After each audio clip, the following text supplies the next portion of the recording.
Hi guys, मैं सोनलाल आपका स्वागत करता हूं लर्न विद सोनलाल पे। दोस्तों, हम आज बात करेंगे कक्षा 10 के मैथ के सॉल्यूशन की। आज हम बात करेंगे प्रश्नावली 2.2 की।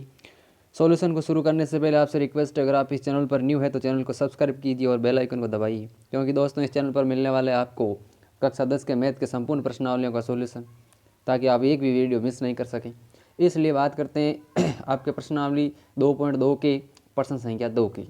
प्रश्न संख्या 2 परीक्षा की दृष्टि से बहुत ही इंपॉर्टेंट प्रश्न है।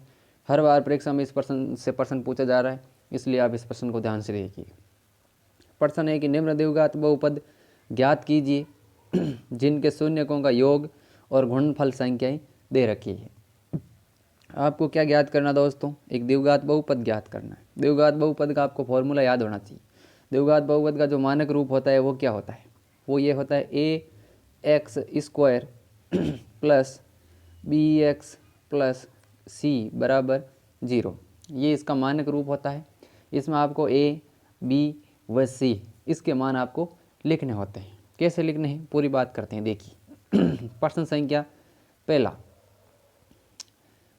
पहले में क्या लिखा है, देखिए, हल कीजिए। में प्रश्न संख्या पहले में है 1/4 और -1। जो ये 1/4 दे रखा है वो इनका योग दे रखा है, यानी अल्फा प्लस बीटा दे रखा है। और जो -1 है वो इनका गुणनफल है, यानी कि अल्फा इंटू बीटा बराबर कितना दे रखा है? -1। आपको क्या करना है? अल्फा प्लस बीटा की जगह आपको फॉर्मूला लगाना और अल्फा इंटू बीटा की जगह फॉर्मूला लगाना है। इससे पहले हमें क्या देखना है कि एक मानक रूप है ax² plus bx plus c। फिर क्या करना, देखिए यहाँ पर आ जाते हैं सीधे। यहाँ है अल्फा प्लस बीटा का फॉर्मूला होता है -b/a। यह है अल्फा इंटू बीटा, इसका होता है c/a। अब आपको क्या करना है, इसके बराबर में मान रखना है। इधर रखना 1/4, इधर रखना -1। अब आपको करनी है तुलना कैसे करते हैं? यहाँ से देखना है कि a का मान कितना है? 4 है, और इसके बटा में कुछ भी नहीं है, तो इसके बटा में हम क्या मान लेंगे? एक मान लेंगे, ठीक है। अब यहाँ पर देखिए a का मान कितना आ रहा है? 4। तो यहाँ पर भी तुलना करने पर a का मान कितना होना चाहिए था? यहाँ से a का मान होना चाहिए 4, इसलिए इसको किससे गुणा कराएंगे? 4 से, और इसको भी किससे गुणा कराएंगे?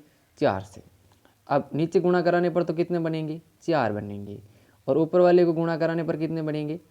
4 बनेंगे। लेकिन आगे माइनस का, इसलिए कितने बनेंगे? -4 बनेंगे, ठीक है दोस्तों। अब आपको तुलना करने पर a का वैल्यू कितना आ रहा है? 4 आ रहा है, तो a का मान कितना है? 4। b का मान हमने पहले ही बता देता हूँ, यहाँ पर कितना है? -1 हो जाएगा, और c का मान कितना है? -4। ध्यान रखें, ये मान इंपॉर्टेंट है, इसलिए भी आगे मान रखेंगे। तो वापस बता देता हूँ, a का जगह कितना रखना है? 4, और b की जगह कितना रखना है? -1, और c की जगह कितना रखना है? -4। अब सीधा नीचे चलते हैं, इसके मानक रूप में इसके मान लिख रहे हैं। इन समीकरणों लिखने की आवश्यकता नहीं, यहाँ से लिखते हैं सीधा। a की जगह कितना रख दिया मैंने? 4। b की जगह -1 रखा था, इसलिए माइनस लगा दिया। 1 लिखने की जरूरत नहीं, सीधा क्या लिख दिया? x। और c का वैल्यू मैंने आपको कितना बताया था? -4। तो इस प्रकार आपको लिखना है। नेक्स्ट देखते हैं दूसरी विधि।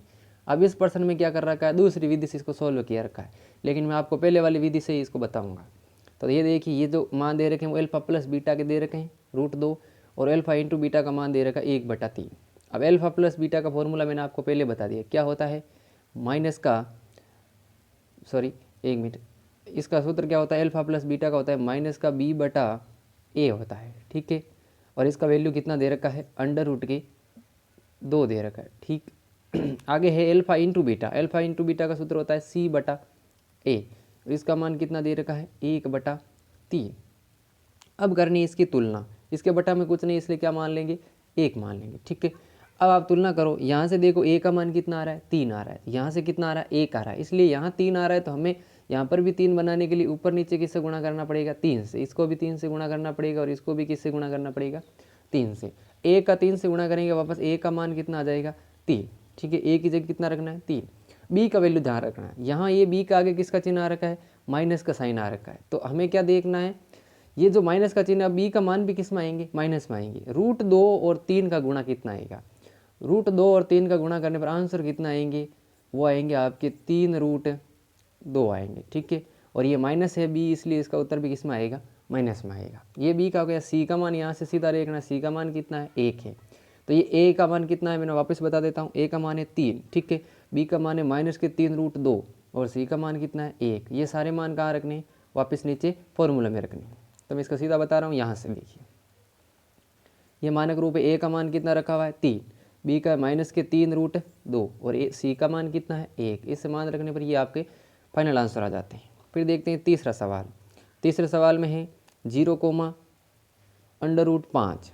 0 जो मान दे रखा है इनका योग है यानी अल्फ़ा प्लस बीटा है, और √5 दे रखा है वो गुणा है अल्फ़ा इंटू बीटा है। ठीक है, अब इसमें भी दूसरी विधि से कर रखा है, इसलिए मैं आपको उस विधि से बताता हूँ। ऊपर वाली जो ये प्लस का मान दे रखा है वो किसका होता है, -b/a का होता है। वो कितना दे रखा है, 0 दे रखा है। ठीक है, अल्फ़ा इंटू बीटा मान होता है वो किसका होता है, c/a का होता है। वो कितना दे रखा है, √5 दे रखा है। अब इसमें देखो, इसके बटा में कुछ नहीं है, 1 मान लेंगे, इसके बटा में भी कुछ नहीं है, 1 मान लेंगे। अब करनी है तुलना। तुलना कैसे करते हैं, a के सीध में कितना मान आ रखा है 1, यहाँ पर भी a का मान कितना आ रहा है 1, दोनों बराबर होने चाहिए। तो a का मान कितना आ रहा है दोस्तों, a की जगह कितना रख देंगे, 1 रख देंगे। b का मान कितना आ रखा है 0 और c का मान कितना आ रखा है √5। इस प्रकार ये तीनों मान आपको कहाँ रखने हैं, उस सूत्र में रखने हैं। तो ये सूत्र ये रहा, यहाँ पर देखो ax² + bx + c में रखना है। a का मान कितना आ रहा था, 1 आ रहा था, तो 1 लिखने आ सकते हैं, सीधा क्या हो गया x²। b का मान कितना आ रखा था 0, इसलिए 0 रखने की जरूरत नहीं, सीधा c का मान कितना आ रखा था √5। ये इसका राइट आंसर हो जाएगा। नेक्स्ट बात करते हैं, ये सवाल परीक्षा की दृष्टि से बहुत ही महत्वपूर्ण प्रश्न है, ध्यान दें। इसमें आपको 1 दे रखा है, अल्फा प्लस बीटा का मान 1 दे रखा है और अल्फा इंटू बीटा का मान भी 1 दे रखा है। इसमें भी वो दूसरी विधि काम ले रखी है, मैं उस विधि से बता रहा हूँ आपको। अल्फा प्लस बीटा की वैल्यू कितनी किसके बराबर रखनी होती है, -b/a के बराबर रखनी है। ठीक है दोस्तों, और अल्फा इंटू बीटा की वैल्यू किसके बराबर रखनी है, c/a की रखनी है। तो अल्फा प्लस बीटा की वैल्यू कितनी दे रखी है 1, इसके बटा में कुछ नहीं, क्या मान लेंगे 1, और अल्फा इंटू बीटा का मान भी कितना दे रखा है 1, इसलिए इसके बराबर में रखेंगे 1, इसके बटा में भी कुछ नहीं, इसलिए मान लेंगे 1। अब सारे तुलना करने पर सभी के मान किसके बराबर आ रखे हैं, 1 के बराबर रखे। ये भी 1 है, ये भी 1 है, लेकिन b का मान भी 1 आ रहा है, लेकिन b के आगे किसका चिन्ह है, माइनस का चिन्ह है, तो इसलिए इसका आंसर भी क्या आएगा, -1 आएगा। तो a की जगह 1 है, b की जगह -1 है और c की जगह भी 1 है। ये सभी एक एक मान आपको उस समीकरण में रखने हैं। जैसे इस समीकरण में रखेंगे ax² bx + c में a का 1 रखेंगे, a को x² से गुणा करेंगे, वापस से x² आएगा। b का वैल्यू -1, इसलिए यहाँ क्या लिखेंगे -x, और c का मान कितना है 1। इस प्रकार ये आंसर हो गया। ठीक है, नेक्स्ट बात करते हैं 5वें प्रश्न की। 5वें प्रश्न में है -1/4 और ये भी 1/4, प्लस की वैल्यू 1/4 में दे रखी है, ये भी 1/4 में। इसमें भी वो दूसरी विधि से, मैं आपको उस विधि से बता रहा हूँ। अल्फा प्लस बीटा की वैल्यू किसके बराबर रखनी है, -b/a के बराबर, और अल्फा इंटू बीटा की वैल्यू किसके बराबर रखनी है, c/a की। तो प्लस वाली वैल्यू कितनी है, -1/4, ये भी किसके बराबर दे रखी है 1/4। अब ये माइनस और ये माइनस क्या हो जाएंगे, प्लस हो जाएंगे। अब यहाँ से तुलना करो, a की वैल्यू कितनी आ रखी है 4, यहाँ से a की वैल्यू कितनी है 4, इसका मतलब a की जगह आपको कितना रखना पड़ेगा 4, और b का वैल्यू देखो, b का मान कितना आ रखा है 1, तो b की जगह कितना रखना पड़ेगा आपको 1। ठीक है, c का मान भी कितना है 1, तो a का मान आ गया 4, b का 1 और c का भी 1। इस प्रकार ये तीनों मान आपको कहाँ रखने हैं, फॉर्मूला में रखने हैं। ये रखा formula, ax² + bx + c। a का मान है 4, b का मान कितना है, अब b का मान है 4 और c का मान कितना है 1 ही। वापस देखते हैं, इसमें देखिए यहाँ पर अल्फा प्लस बीटा में आपको a का मान कितना दे रखा था 4 और c का मान कितना था, 1 मिनट देखो, इसको वापस देखते हैं। वापस देखो दोस्तों, इसमें जो उत्तरमाला दे रखी है, पता नहीं कैसे दे दिया इसने 1/4, समझ के बाहर की बात है। बाकी यहाँ पर आपके 4x नहीं आना चाहिए, क्योंकि b का वैल्यू कभी भी 4 कैसे आएगा। यहाँ दोनों तरफ कितने दे रखे हैं, 1/4 1/4 दे रखे हैं। तो मैं इसको वापस बता रहा हूँ, देखो ये जो अल्फा प्लस बीटा का मान है वो किसके बराबर है, -b/a के बराबर है, और अल्फा इंटू बीटा का मान है वो c/a के बराबर है। इसका मान आता है -1/4 और इसका मान आता है 1/4।